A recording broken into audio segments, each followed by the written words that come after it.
বোকাজানৰ শুকানজান ষ্ট্ৰীটত শ্ৰী শ্ৰী শংকৰ মাধৱ মিলনজ্যোতি নামঘৰ নিৰ্মাণ সমিতিৰ উদ্যোগত ৰূপায়ণ কৰা হয় ৰাজহুৱা শ্ৰমদান কাৰ্যসূচী।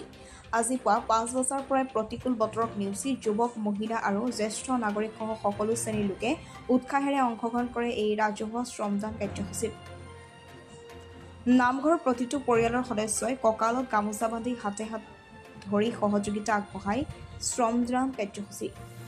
উল্লেখযোগ্য যে অনাকাংক্ষিতভাৱে নামঘৰ ভাগ ২০২৫ বৰ্ষৰ ২৫ নৱেম্বৰ তাৰিখে সম্পূৰ্ণৰূপে ভাঙি পৰিছিল, যাৰ ফলত স্থানীয় ৰাইজৰ মাজত এক খোৱা-দোৱা পৰিৱেশৰ সৃষ্টি হৈছিল। তাৰ পাছত নামঘৰ পৰিচালনা সমিতিৰ তত্বাৱধানত এক অত্যাধুনিক ৰূপত নামঘৰ ভাগক পুনৰ নিৰ্মাণ কৰি থকা হৈছে আৰু তাৰে অংশ হিচাপে বৰ্তমান সমূহীয়া সহযোগিতা আৰু ৰাইজৰ শ্ৰমদানৰ শক্তিৰে পুনৰ নিৰ্মাণৰ কাম দ্ৰুতগতিত চলি আছে।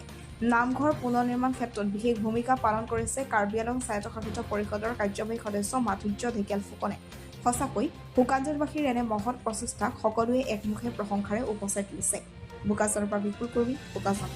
মিলনজ্যোতি নামঘৰ নিৰ্মাণ সমিতি হৈ আজি আমাৰ এই যি নামঘৰ ভাবি পুনৰ নিৰ্মাণৰ কাৰণে আমি সুদীৰ্ঘ সময় ধৰি কাম কাজ আগবঢ়াই আছিলো। আমাৰ ইতিমধ্যে নামঘৰৰ ভেটি ভাগৰ প্লিন্থ লেভেললৈকে কাম হৈছে।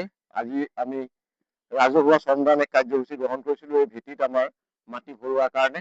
আৰু আজি আমাৰ গাঁৱৰ সমস্ত বাপ, বৈষ্ণৱ, আই মাতৃ আৰু যুৱক যুৱতী সমন্বিত সকলো সদৌতি আহি আজি আমাৰ হাতত হাত ধৰি আমি এই শ্ৰমদান কাৰ্যসূচী আমাৰ নামঘৰ ভাগি পুনৰ নিৰ্মাণত আমি সক্ৰিয়ভাৱে আমি সকলোৱে অংশগ্ৰহণ কৰিছো। বিগত ২০২৫ বৰ্ষৰ নৱেম্বৰ মাহৰ ২১ তাৰিখেই অনাকাংক্ষিতভাৱে এক দুৰ্যোগ আমাৰ আহি পৰিছিল। আমাৰ মূৰৰ ওপৰত সৰহখন ভাগি পৰাৰ দৰে এক পৰিস্থিতি হৈছিল।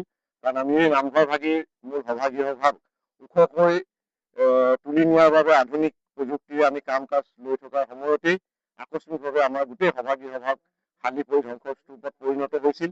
আৰু পৰৱৰ্তী সময়ত আমাৰ সমগ্ৰ বৃহত্তৰ বোকাজানবাসী অঞ্চলৰ ৰাইজৰ লগতে আমাৰ এই শুকানজানৰ ৰাইজ আমি একত্ৰিত হৈ সমন্বিতভাৱে আমি এই নামঘৰ ভাগ পুনৰ নিৰ্মাণ কৰাৰ বাবে আমি মাৰ বান্ধি ওলাই আহোঁ। আৰু এই ক্ষেত্ৰত আমাৰ কাৰ্বি আংলং স্বায়ত্তশাসিত পৰিষদৰ কাৰ্যবাহী সদস্য মাধুৰ্য ঢেকিয়াল ফুকন ডাঙৰীয়াই আমাক ৰাইজক সাহস আৰু বল দিয়ে। আৰু তেখেত আমাৰ এই নামঘৰ নিৰ্মাণ সমিতিৰ বিত্ত বিভাগৰ মূল আহ্বায়ক হিচাপে থাকি আমাৰ ৰাইজৰ লগত আৰু ৰাইজৰ কাষত থাকি নামঘৰ ভাগ পুনৰ নিৰ্মাণত আমাক সাহস আৰু শক্তি যোগাই আহিছে।